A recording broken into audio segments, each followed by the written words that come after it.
never let me forget my history, hoping I was set free. Chains that were put on me. What you gonna do different? Charles King, who believes in us and we in him, and congratulations to him. I heard he just made another big deal. We know people, dangerous people. I don't feel safe. I don't need no mic. Can y'all hear me? Excuse me, kind sir, but if you could point me to the elevator that leads down to the Picky Laboratory, I'll be out your atmosphere. Okay, finding in contempt. I posted bail. He should have been out by now.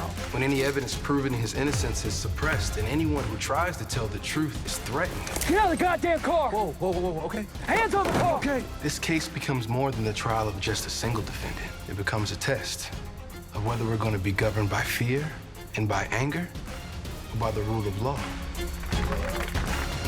It's not easy for me to admit that I've been standing in the same place for 18 years. Well, I've been standing with you! You can murder a liberator, but you can't murder liberation. You can murder a revolutionary, but you can't murder revolution. And you can murder a freedom fighter, but you can't murder freedom. We're being detained? No, detention is not detained, it's Detención. I have a revolutionary story that I must tell. My hands refuse to be beaten by this tormented cell. I think my mother knew that freedom wouldn't come in her lifetime, just like I know that it won't come in mine. People change. The world changing and you can't even see it. So here's to August Wilson and to Macro for being cheerleaders for a movie that is about people. I'm not leaving my family. Cassius, I'm your uncle. Some for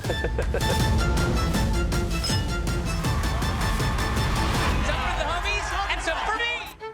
Pretty good, ain't it?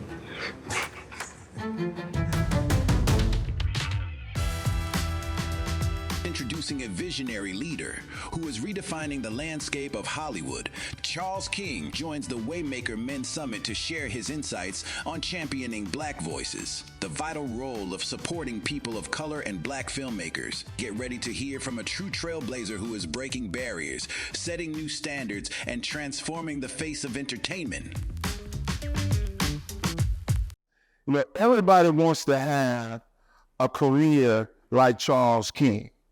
You know, when you go from having that first one, and this so important for me to have him here.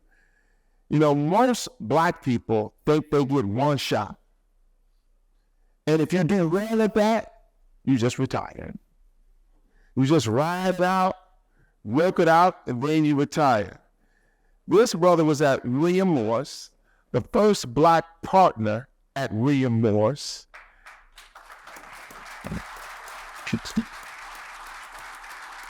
And we was a super agent at William Morris. Now that's good enough, all right? You would think like, okay, I'm good. I'd have made a lot of money. Let's not go back to the dice table and roll them again. But Charles, he do it. And tell us why. Why does, you didn't have to. No. But why did you say, let me get this second life? And it happened to be around telling Black stories. Well, once again, first off, man, thank you for putting this conference on and convening Black men. Can we give come on now, brother, come on, man. Won't he do it? Won't he do it? It's an honor to be here. I would tell you that there was a long vision. So the decision wasn't a decision of, you know, why do I want to have a second window? What's this next chapter? When I graduated from law school, I went to, you know, Howard Law School, and my focus there was an interest in entertainment. I was also, when I applied, was interested in community and civil rights, and so I thought if I went into the entertainment space, I had this vision way back then to one day launch and build a multi-platform entertainment company. And I looked at a lot of different avenues of the path that I could take from the different internships that I had while I was in law school. And I really learned about this talent agency world and heard about, you know, all of these, you know, legends that, you know, these people that ran movie studios and folks like David Geffen and Barry Diller, who are these, you know, media and entertainment titans. And those people started as agents. And so I thought that if I could go in and get that experience that then I could then go one day launch and build a company that would look like a kind of company like the one we're building now that could represent us, because I didn't see a lot of the range of stories that I knew growing up. I didn't see those depicted on screen. So my time as an agent, when I went into the mailroom and championed and powered through, became the first Black partner in the history of that firm, as well as the entire Hollywood large agency landscape, it was knowing that I had a bigger mission and vision. Now I would say, yes, I was doing very well. And I was very blessed to work with some of the most talented, compelling, and powerful artists in our industry then and ever, and people are still continue to change the landscape of Hollywood. However, the biggest reason why I did it, why I was uncomfortable even at the height of that, because I knew there was a greater calling for me.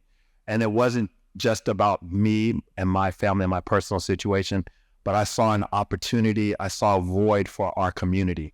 And so the leap that I eventually took, and it was 1,000%, it was a complete leap of faith. I wrote a business plan 5 years before I took the leap. I built relationships in other sectors.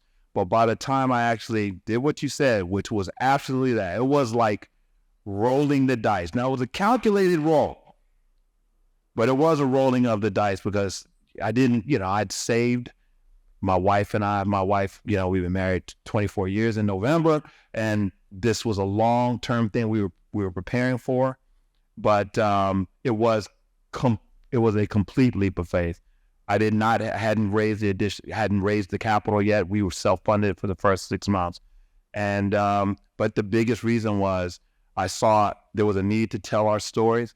There was a need to create a company that would generate value, not for myself and my family, but our community, to support, be an artist advocate, but also to reinvest back into the community, because the vision for the company, which is why it's called Macro, was much bigger than just the content on the screen and changing the landscape of who's behind the scenes, financing and owning our stories, but was also how we're investing in the next generation of storytellers and entrepreneurs. So that's why the company name is much bigger, and it's a vision that we hope will, in a brand and a business, will resonate globally.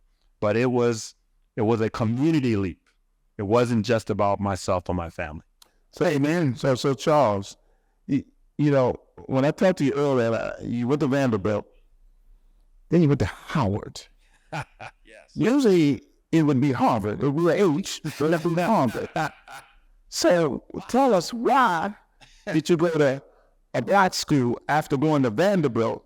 Yeah. Instead of going to Princeton, Harvard, or one of those other Ivy Leagues? It's a life journey, and there were lots of things. One, I was a great student in high school, went to a black public high school in Decatur, Southwest DeKalb, if there's any folks who spend time down in the ATL area.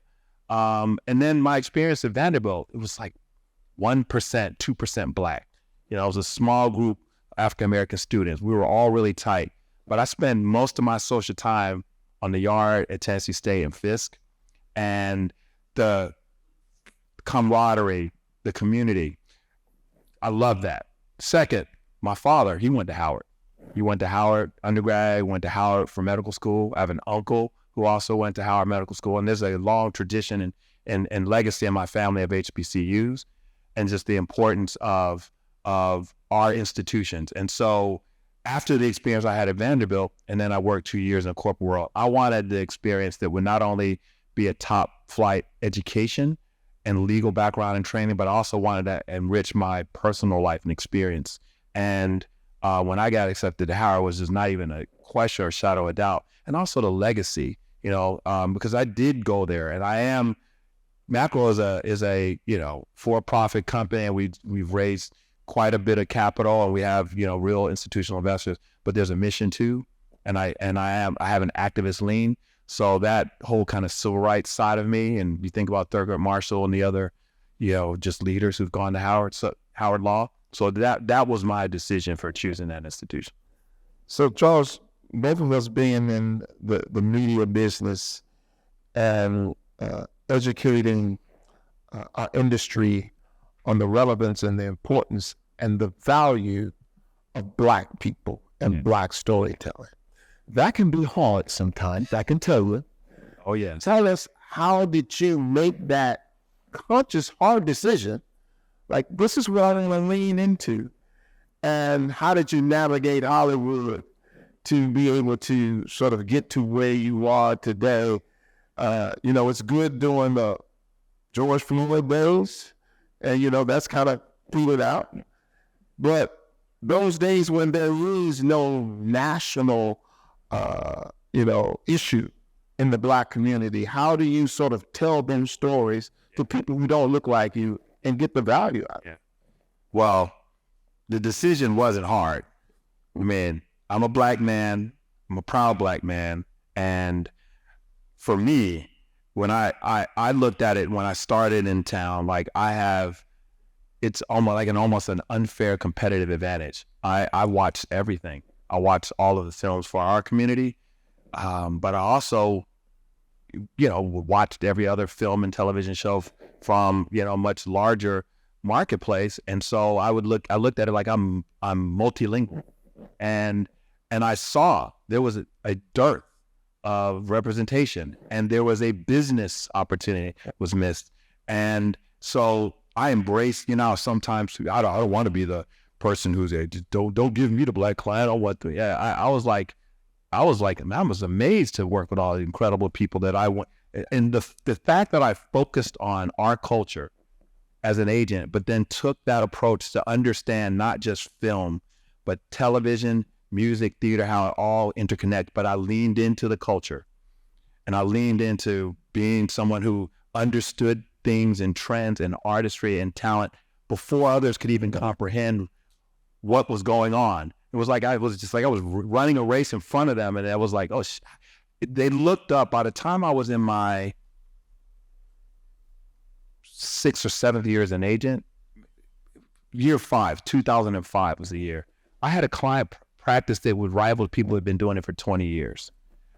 But that was from embracing who I am and being authentic. Tell us who were some of your clients when you were super agent.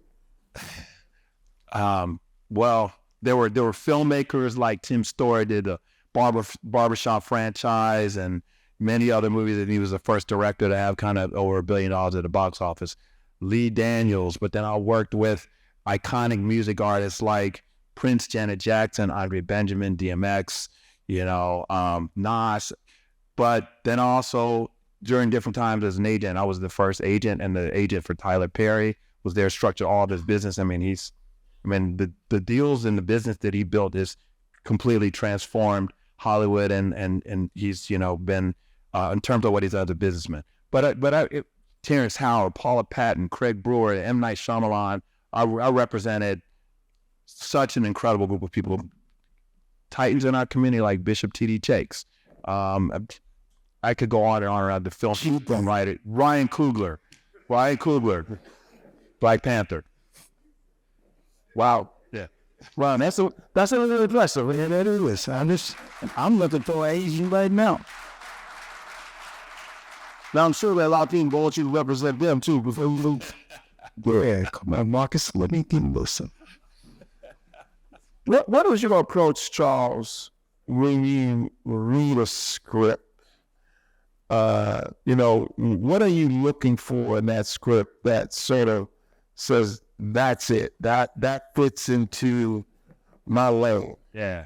Well, first off, too, because I know there's a lot of young people here. I didn't go to film school, but I did watch a lot of content, and I always had an eye for talent. But those skills were really shaped and honed. It sounded ridiculous. Like, why is someone going in the mailroom? They basically was like, they paid me to network and build relationships to help me and others make millions of dollars. And so that's what I was doing during that time. Yeah, I was delivering mail during the day, but then I was reading scripts every night and on the weekend. So after you're reading hundreds and hundreds of bad scripts, when you read something that's well written and well structured, then you can understand and identify what's strong and what works. And I would always look for, yes, I could read a great script, but the thing that really would resonate would be the voice behind it and the why behind the story that they're telling and why they wanted to tell it, which is why, in terms of writer-directors, I've always had, whether it was during my time as an agent or whether what we've done with macro, that's where I really have been able to identify. Because something can be on the page, but then when you hear it from a writer, when you sit down with them, you hear their take, why they want to tell the story. Or when you hear a filmmaker, their passion, their story, and why they want to tell stories and why they want to tell that particular story. That's I latch on to the way in which they're telling the story, the characters, the unique perspective, and how it all interconnects. And then I'm also very good, and I've had cultivated a skill set over years of connecting dots, connecting the right people together. You know, this amazing story with this actor, or this actor working with this producer, these filmmakers working with this studio versus that studio, and just understanding, you know, in each particular case, who will be the most supportive of working with an artist or having a story be told. So that gives you a little bit of insight into, you know, identifying material, and identifying what's great in the script, and why its story should be told, and how it's going to be told. And I'm going to touch on this because somebody's going to ask me after you're gone, Lewis, did he really work in the mailroom? Why was your ego not so big that you would do that? Because a lot of people are like, nah, he is who he is. Now, we know he would have been working the mailroom. He just was passing through right there for a couple of months. Mailroom for $300 a week with $100,000 in student loans. I was very fortunate that when I graduated from Vanderbilt, I worked for 2 years in the corporate world, and I invested in some really good mutual funds that did well. So yes, I was struggling off that $300 a week, but then I was dipping into my mutual funds. They ran out before I got promoted. She got by then. My wife, who was my girlfriend then, we were literally living in a one-room apartment. You know, I was still an assistant when she moved to LA. I would just say that, what was the question on that? What was that? Was it? Were you in the mailroom?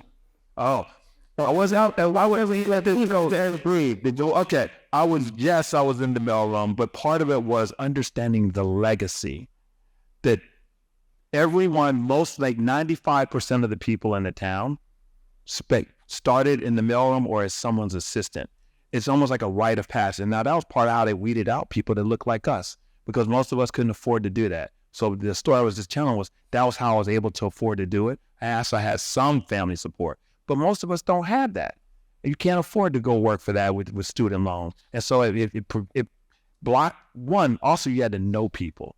I networked when I was in law school, so all my running around, my internships introduced me to people. They introduced me to people.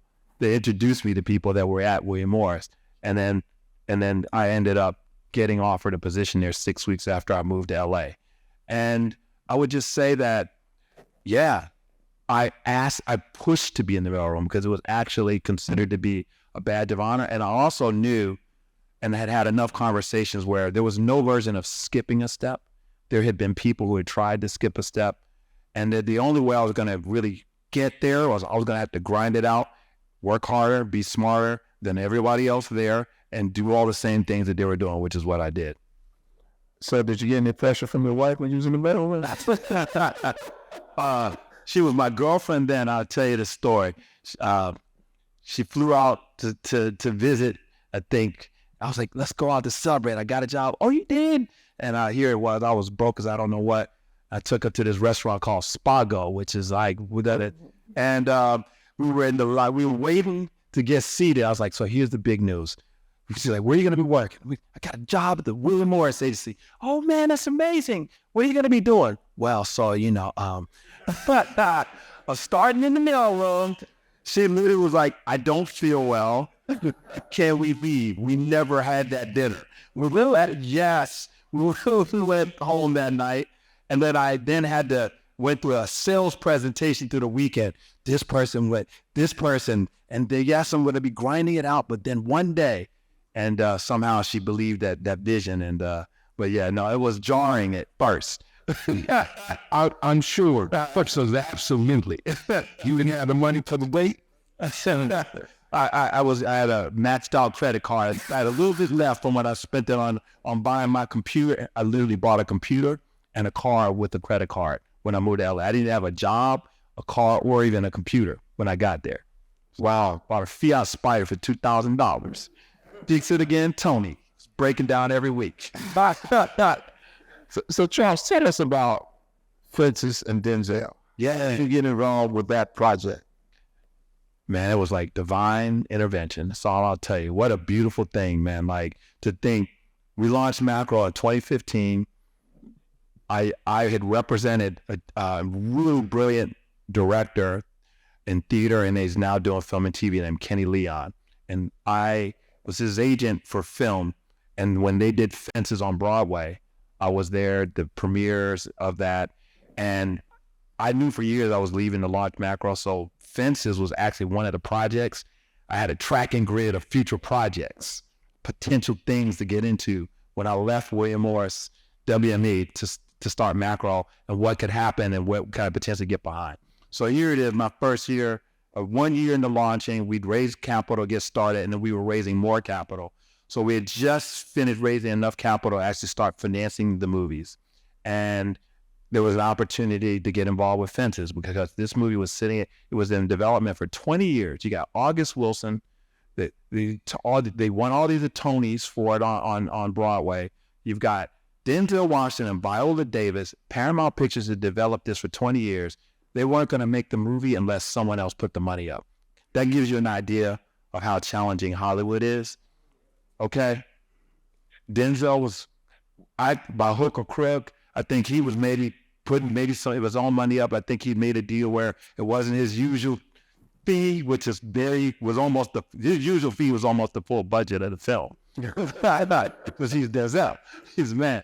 And so, I mean, he was obviously my favorite actor of all time, all my time growing up. So then, 75%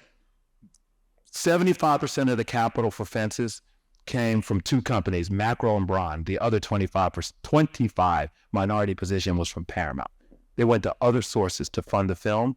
And there was a whole thing that happened around it, where there was a moment where we were potentially not going to get involved because of someone else who was involved in it. And I would just say that's where I go to my divine intervention thing, that we were supposed to do that movie. The kind of conversations that I got to have with the legend Denzel Washington and getting to know him and build that relationship. One, his vision for the film. Two, the legacy he wants to leave behind. But it was also three, there were some amazing conversations, biblical conversations. And it was just amazing to see God work. And that was the very first studio film that Macro co-financed. And then obviously it was 4 Oscar nominations. Viola won an Oscar, and that came out in the winter after our second year of launching. We literally just launched Macro. The next year, we're out there on the Oscar campaign. So that's why I say divine. Amen. But y'all, I'll tell you this now. When the negotiation was going on with Paramount, I wish I could say this, even though Paramount is still our corporate parent. I was on the Paramount lot. And they said, have you heard of Fences? I said, the Broadway play? I said, yeah. And they said, have you heard of Charles King? I said, the super agent Charles King? They said, yeah. Well, he wants us to be involved with this movie, the movie version of Fences, all right?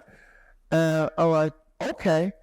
They said, well, do you think it would be a success? I said, well, who's in the movie? They said, well, Denzel and Viola Davis. I said, I think that's a no-brainer. Yeah. And they're like, but Lewis, I don't know if Charles has ever done anything like this before. We know Denzel has. Shouldn't we roll the dice? And I'll never forget saying this. Guys, you guys waste so much money on other projects. You should go ahead on and roll that dice. So congratulations again on that.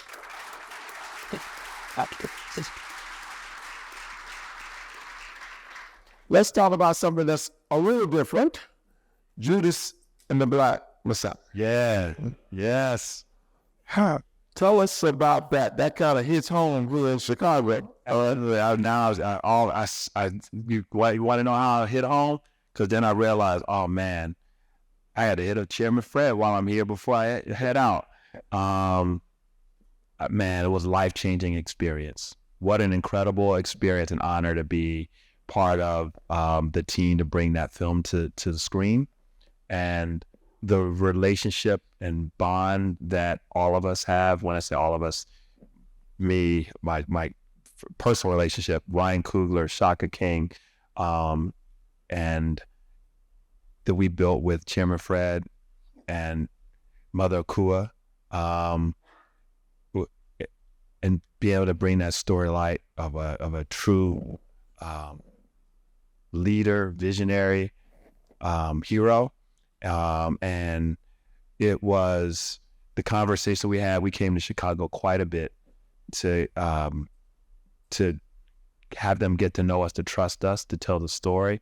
And boy, were we vetted. That's all I'll say. We spent a lot of time and meeting other, members of the party and the Cubs. And then also, it was, and then just Chairman Fred came and was basically there, sitting right next to me for 41 days as we were making that film. Wow. And we were making a movie while at the same time negotiating and navigating, because there's historical things you got to do to tell a story so that it's compelling, maintaining as much accuracy as possible, but then staying away from some things where, like, even today we still can't talk about for numerous reasons. And that life experience of that, to then have the film where we did our entire post process, was all done virtually because it was COVID had hit. We shot it in Cleveland, actually, because it was tax incentives and it was much cheaper. The entire post process was all done virtually because we were at the height of COVID. And then for the film to come out, get the Oscar nominations, have the movie be the first time an all-Black producer team in the history of the Academy got nominated for Best Picture. That was amazing.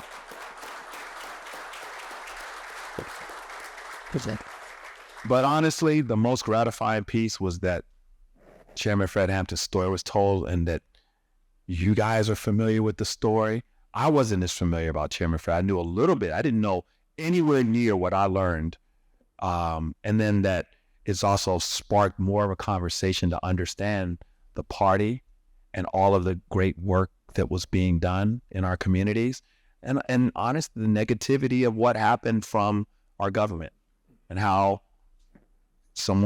how they assassinated one of our people. And this was orchestrated, this was done. And to be able to tell that story, and we told it unapologetically, because when we put this together, when Ryan Coogler called me 3 weeks after the success of Black Panther, and he said, I was shocked. I'm like, why are you calling me? I just supposed to be on vacation. I'm like, look at this amazing success. He was already working. He was like, I know what I want to do. I want to take this moment to build my company, and the first project I want to do is this movie about Chairman Fred Hampton that Shaka King wrote. And he could have done anything in the world by himself. He said, and I want to do this together. I want to see if Macro's interested. We should partner. And it was the partnership of the weight of who he is as a filmmaker, supporting an amazing, talented filmmaker like Shaka King. Macro, the business side, we brought 50% of the capital so that we put it together, and we went to market looking for a distribution partner instead of walking around saying, can you make this movie? We're like, we're making this movie. Who wants to join us? And we're telling it like this. And then we found the right partner and ally in a really brilliant African-American executive at Warner's. And it was the reason why I'm telling that story is the power of being able to tell the story the way we did. That would not have happened without Macro and the capital, as well as the power of a filmmaker like Ryan and how Black men came together. That's what helped that happen, and all of our strengths working in partnership. So, Charles, how did you navigate the industry that doesn't look like us, but controls most of the distribution? How did you navigate that with that type of story and make them feel comfortable and still be true to the actual facts? How did you do that? You use terms like code switching. There was a question asked of me and Dr. Collins, when you're in rooms, how do you continue to be yourself through all of this process? How would you navigate that with that story? Well, there was a lot. I'm a strong believer in that the way things really change and where we have movement is you have people working inside of institutions and inside the establishment. You have people who are set up their own companies. You have people in between. And we had allies and partners on both sides. So yeah, we put it together. We went to market. I mean, we literally, Black Panther made what, 1.4 billion theatrical. I mean, like, there was nothing bigger going on when we went to market with Ryan Coogler said, this is what I want to produce. Macro had come out with Fences and Mudbound and all those other things. We're putting up half the money. We're going to tell it like this. We had Daniel Kaluuya attached. We had Lakeith Stanfield attached when we went to market. Still, most of them passed. Literally, most of them passed. But there were a few, and that's why I'm saying Nija Kuykendall, who was a brilliant Black woman who had crushed it for years, was the EVP at Warner's. And they were excited. Ryan was developing a Space Jam movie with LeBron there as a producer. They liked Macro as well. All my years of experience, relationships with the head of the studio, Ryan Coogler, all of us together, we will put up half the money, reduce your risk to get the movie greenlit. We're a lot smaller than Warner Brothers. We had to put up $2 more million to Warner Brothers to get it greenlit. Then actually, because they were nervous. We're like, we're not going to skimp on the movie. It's got to come correct. We'll put up the extra money. The navigation comes from and understanding how to do it is years of experience from the mailroom all the way up to launching Macro. So that's just what we do. And my final question before we take some from the audience is, you have probably raised more money as a Black man in Hollywood probably than any other person I know personally. All right. And, all of our business is dependent on capital. How have you been able to do that with your purpose and your mission for Black people and still have people invest in that as an opportunity? Not sure if I raised more money than it, but there's a lot of people that have a lot more money. Well, they haven't raised more money. No, they've raised money. We just got a lot more. Well, there was a lot of timing and vision, like I said. There was a track record, but I would tell you when I left WME to launch Macro and raising capital, it was still the hardest thing I've had to do in my life. It's harder than going from the mailroom to one day being partner. The amount of pressure. Preach. I mean, that access to capital challenge for our community is beyond, man. And didn't matter all my years of being a partner at WME, but I'm also a person of faith. And I'll tell you, there was an initial group of investors I was talking to for my last few months at WME that danced around, and I was in a 3-hour diligence session on New Year's Eve after I had already told my former colleagues and the CEO of WME that I was leaving. And so I took them out of the press release and we announced the 5th of January. I will tell you, when we self-funded the company to get going, as I walked away from the group of investors that I was initially talking to, it was those seeds that I had planted for years in the cultivation of relationships outside of Hollywood. I was being mentored by brilliant friends and mentors like Ray McGuire and other people who are some of the most senior people on Wall Street. I had started investing in the technology space for about 5 years. And so those relationships bore fruit. And a meeting that I thought was going to be a general meeting with a friend and someone who was mission aligned in the tech world. And this is Laureen Powell-Jobs at Emerson Collective. A shared interest around technology and inclusion turned into, I had friends and family who were already investing, but they turned into, I see the business, but I see the impact. And then they came in and led my initial round. And then after that, as we started building and then we started having success, we've been, been able to raise capital from lots of amazing partners since then. But that was a transformative moment. I have friends and family, brilliant people come in, but then I had someone who was just truly an ally, who was mission aligned, who wanted to use their resources for change. And it has absolutely had an impact. And then you just got to do your part. And we were doing our part. And then the business plans and relationships, even the last round we closed, which we had announced last year, it was led by BlackRock. One of the first checks that came in was from a brilliant Black woman named Sharice Clark, who has a fund called Harborview, $1 billion fund. Sharice and I have been friends for 15 years. She came in, then BlackRock came in with the big check, and other great people. It was building relationships, but it was also a brilliant woman who had navigated her way in as well, and great mission-aligned people inside of BlackRock. The fund in BlackRock was comprised of people of color that were running this particular fund. So it's finding the right people and creating allies in a lot of different places. And that last raise, you guys raised how much? It was just under $100 million. Lewis, we got somebody that set. So the first question, which from the audience, is one that shocked me. And what was your aha moment with your wife that made you say she was the one to marry? Well, there were two aha moments. The aha moment that she was special, summer of '95 when we met. I was hanging out with two of my frat brothers, and he noops in the house.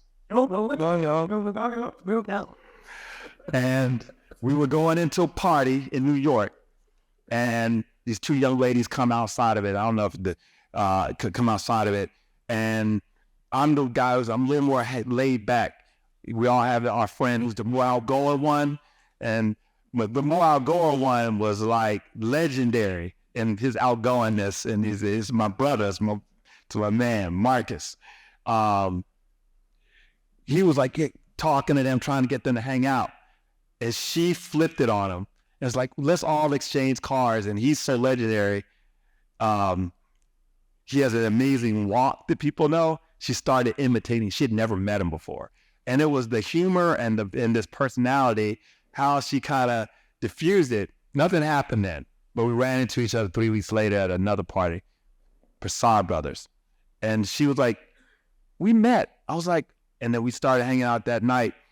I just knew then she was special and different, but she had like grace and poise and personality, but she had like a sense of humor too. So that's when I knew that she was special. And then, as we started dating, you fall in love. What are the different paths and key considerations when developing a story across multiple formats, such as screenplays, books, and its initial concepts? Ask that one more time. What are the different paths and considerations when developing a story where you're going to use multiple formats? They say book screenplays, but let's just say screenplays and TV. I love it. We actually look at, we're platform agnostic, and we think about great storytelling is great storytelling, whether it's a short form, like a short film, a documentary film, theatrical release feature, an experiential thing that may have some other components to it. And then we basically are like, what is the story? And what's the right podcast? And then what's the right format? You can start in one place, you can spin it off.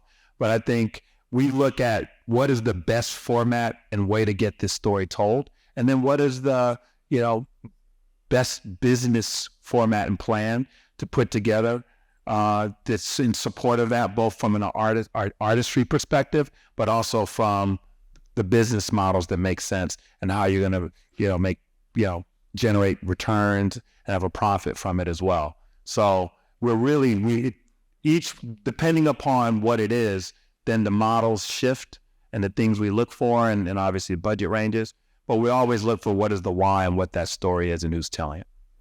This is from Bill Manuel. And he said he's giving you the title of activist filmmaker. And number one, how do you feel about that title? And what advice would you give to people who are activist filmmakers? I like that title, but I would sound more like a CEO who's got an activist lean and has a filmmaker perspective too. You know, I do. That's that macro. You're big. Yeah, but you know, because I have an amazing. This is certainly not me, man. I have an amazing partners and colleagues, and I have produced some of those movies and gone way down in the weeds. I think in order to be an effective leader, to be a good leader, you got to also know how to do it. And I have done it. I was out there with a face shield during COVID for 5 months making They Clone Tyrone. But also I'm at the point where that's really not what I have to do day to day, because I have amazing partners that are better at that than I am. I'll take the title. I'll take the title. I think, I'm definitely about it. I don't lean into that in Hollywood. Yep. This is from someone who is a parent of a teenager who's actively involved in musical theater. And basically the question is, how do you guide that child and protect that child in a business like this, and how do you find a reputable agent? Yeah. I always think one thing that I always tell any talented people that are thinking about this industry is just hone your craft, understand the creative side of it, of the business in whatever aspect you're looking to get into, but also understand all the areas around it. If you're going to be an actor, still understand the business and know who all the agencies are, and know all the studios, the producers. Like, do your homework on both creative and business and constantly hone your skills. I also truly believe that some of the most talented, successful people, they reside outside of Hollywood. I did a study, or looked at this during my last couple of years as an agent, and I looked at 2 sectors: who was currently generating the most revenue and wealth, and was making the most money, and who had cultural value, where I was getting incoming phone calls and people were excited about their work. And I was like, where do they reside? 80% of them did not live in LA. They were in Chicago, Memphis, Tennessee, Philadelphia, Atlanta, Oakland. They were outside of the establishment, and they go in there for their meetings, but they stay in their well where there are where they can hone their creative passion. They're with their community. They create. There's so many of them building industries in other places, and Hollywood's coming to them.